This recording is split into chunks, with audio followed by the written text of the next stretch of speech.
When the police start asking questions, you may think you're just having a conversation, but in reality, that's often when the trap begins, because what feels like a chat is often a carefully designed strategy to get you to confess, even when you haven't done anything wrong. I've seen it happen hundreds of times. Someone thinks, if I just explain myself, I'll be fine. But within minutes, they're under arrest, their own words turned into evidence. And that moment, that exact point where your body tenses, your pulse spikes, your mouth goes dry, that's when you're most vulnerable because your brain starts prioritizing survival over strategy. See, when you're in a high-stress situation, especially one involving authority, your amygdala, the emotional center of your brain, floods your body with adrenaline. Your heart rate accelerates, your breathing shortens, your prefrontal cortex, the logical reasoning part, temporarily shuts down. That's the part you need to think clearly. The officers know this. They're trained to recognize it, and they use it. That's why in this video, I'm giving you the 5 psychological traps cops use to make you confess, and how to shut each one down calmly and legally before it's too late. These are techniques every interrogator learns in training. You won't find this in a movie. You'll find it in the manual. Let's start. Trap number 1, the friendly cop approach. The problem: you're sitting in a small room, fluorescent lights buzzing, tension high. An officer walks in and smiles. They tell you they understand, that they get it. Maybe they even say they'd react the same way you did. This is not empathy, it's a strategy. This approach lowers your defenses by activating what psychologists call reciprocity bias. When someone shows you kindness, your brain instinctively wants to return it. You start to match their tone, mirror their body language. Your parasympathetic nervous system calms you slightly, just enough that your internal resistance weakens. Once that happens, you start talking more freely, and when you do, you start filling silence. You elaborate, you rationalize. Every unnecessary word you give them, every attempt to sound cooperative, becomes a thread they can pull later to weave their narrative. The solution: stay polite, stay calm, but do not engage emotionally. If they say, "I understand how you feel," the correct response is not to open up. It's to anchor back to your rights. "I'd like to remain silent, and I want a lawyer." That single sentence breaks the cycle. You've just re-engaged your prefrontal cortex, your logic, and taken control. Why it works: once you invoke your right to counsel, the officers are legally required to stop questioning you. They might try subtle re-entry, casual conversation, off-the-record talk, but everything they say is designed to keep you talking. You must maintain absolute consistency. Every time you stay silent, you deny them data, and silence in interrogation is power. Trap number 2, the evidence bluff. The problem: they tell you they have evidence. Fingerprints, video footage, DNA. Maybe they even show you a file. But here's the truth: police are legally allowed to lie during an interrogation. Yes, lie. They can fabricate evidence, misstate witness testimony, even imply that someone else has already confessed. They do this because they know your brain, under pressure, starts searching for ways to reduce the stress. It wants relief. Confession, even partial, becomes a form of escape. This is called short-term cognitive relief. It feels like control. If I just explain, maybe it'll all make sense. But what actually happens is the opposite. You give them the missing piece they didn't have. The solution: never respond to evidence without legal counsel present. The correct move is not to argue, not to protest, not to correct. Just say, "I don't want to answer any questions without my attorney." Then stop speaking. Don't fill the silence. Don't defend yourself. Don't try to guess what they know. Why it works: because every evidence reveal they make is a fishing expedition. They're not confirming facts, they're testing reactions. Your pupils dilate, your breathing shifts, your tone changes. That's microdata. Interrogators are trained to detect stress cues. Your silence cuts off that feedback loop. They're forced to operate in the dark, and when you control the flow of information, you control the room. Trap number 3, the good cop, bad cop oscillation. The problem: this one is ancient, but still brutally effective. One officer plays aggressive, confrontational, sometimes even hostile. The other enters later, calmer, sympathetic, the voice of reason. The human nervous system is wired for equilibrium. After experiencing aggression or perceived threat, your body's cortisol spikes. Your fight or flight response is active. When the nice officer appears, it triggers your brain's oxytocin pathway. Relief, trust, hope. You cling to it. You'll talk to the one who feels safer. That's the setup. The solution: recognize the pattern immediately.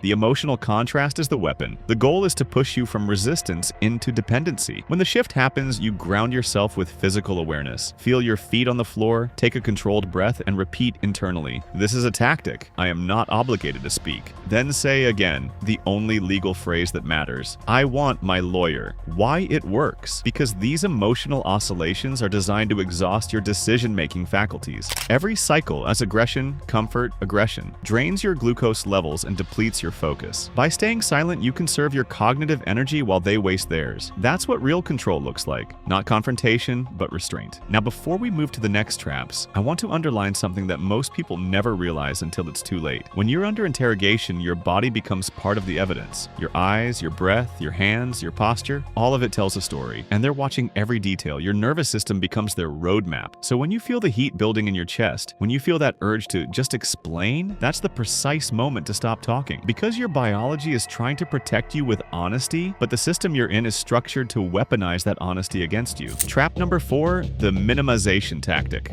The problem. This is one of the most deceptive interrogation strategies, and one of the most psychologically sophisticated. Here's how it works. Instead of accusing you outright, the officer downplays the seriousness of what happened. They use soft language, sympathetic tone, and moral justification. They'll say things like, "Look, I get it. Everyone makes mistakes. Maybe you were just in the wrong place at the wrong time. Maybe it was self-defense, right?" Now, that sounds comforting. It feels like they're giving you a way out, but here's what's actually happening beneath the surface. They're building a narrative frame for you to step into.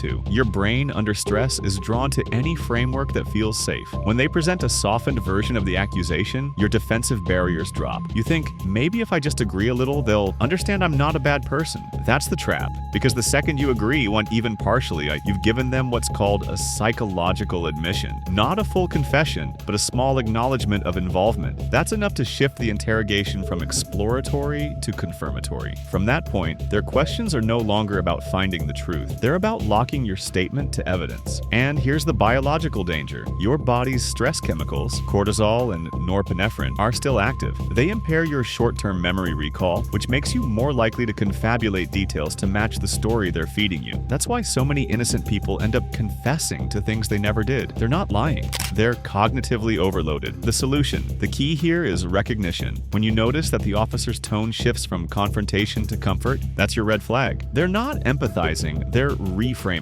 Do not take the bait. Don't agree with their hypotheticals, don't accept their moral framing, and do not go along to sound cooperative. Every "yeah, maybe" or "I guess so" can be turned into evidence later. The correct response remains the same. "I want to remain silent, and I want a lawyer." Then you stop talking completely. No explanations, no clarifications. Silence. Why it works. Minimization tactics rely on conversational momentum. Once you start talking, the officer mirrors your words and gradually tightens the loop until you accidentally admit to something. Your silence cuts that loop. You remove the energy they're feeding on. They can't build a false frame if you never step into it. And here's the deeper reason this works. Silence shifts psychological control from reactive to proactive. The interrogator's entire power comes from your participation. When you stop participating, they lose their leverage. Now we come to the most dangerous trap of all, the one that even well-educated, legally savvy people fall into. Trap number 5, the moral justification trap.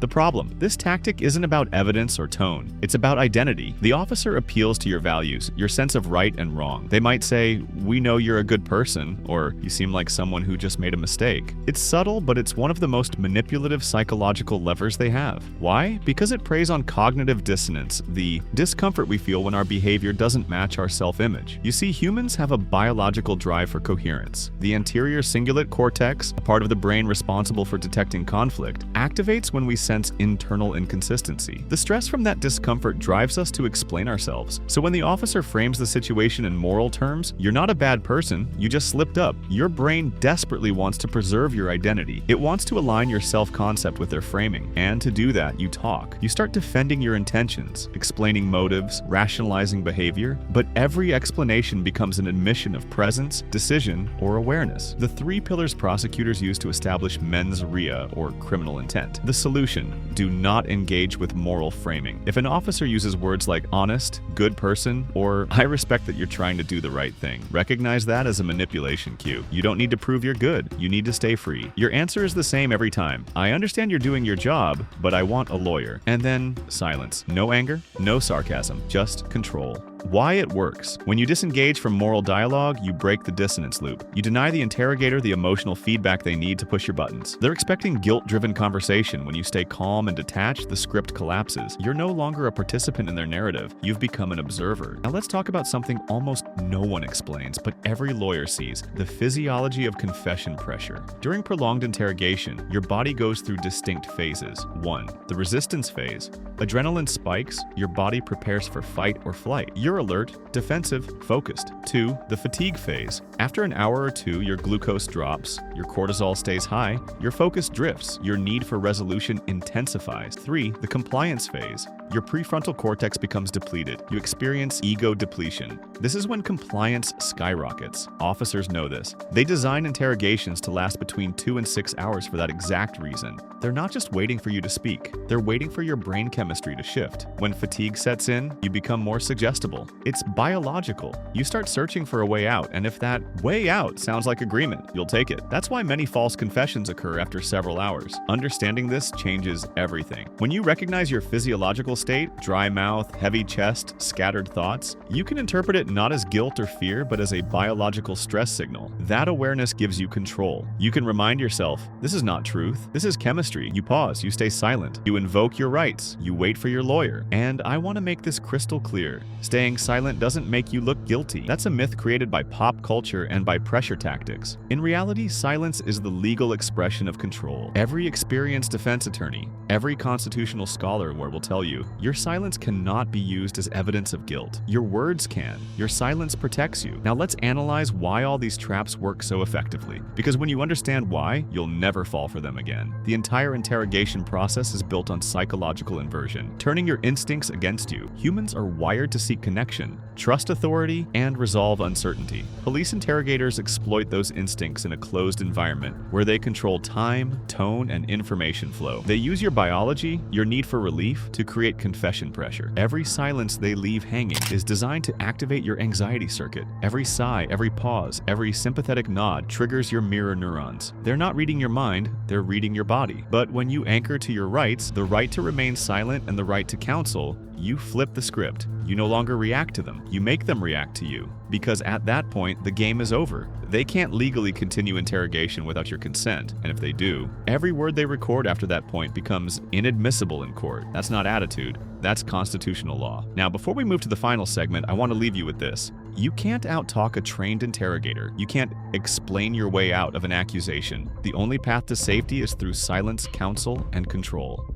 Now that you understand the traps and the biology behind them, let's go deeper into the strategy of survival. Because the most powerful defense isn't just knowing your rights, it's knowing how to stay in control of yourself when those rights are being tested. Let's start with the moment things change. That subtle but critical shift when a routine interaction becomes an interrogation. When an officer starts asking questions that focus on you rather than the event, that's the pivot point. What were you doing there? Why did you go that way? Who were you with? That's when you transition from witness to suspect, even if they don't say it, and your body feels it instantly. Your breathing tightens, your throat gets dry, your body temperature rises slightly. That's your sympathetic nervous system activating, your fight or flight mechanism preparing for danger. If you don't regulate it, it will override your logical mind. So here's the first tool every smart person needs: the grounding reset. When you sense that physiological spike, your heart rate, your tension, your urge to talk, you take a slow breath in through your nose for 4 seconds, hold for 4, exhale for 6. This activates your vagus nerve, the pathway that connects your brainstem to your parasympathetic nervous system.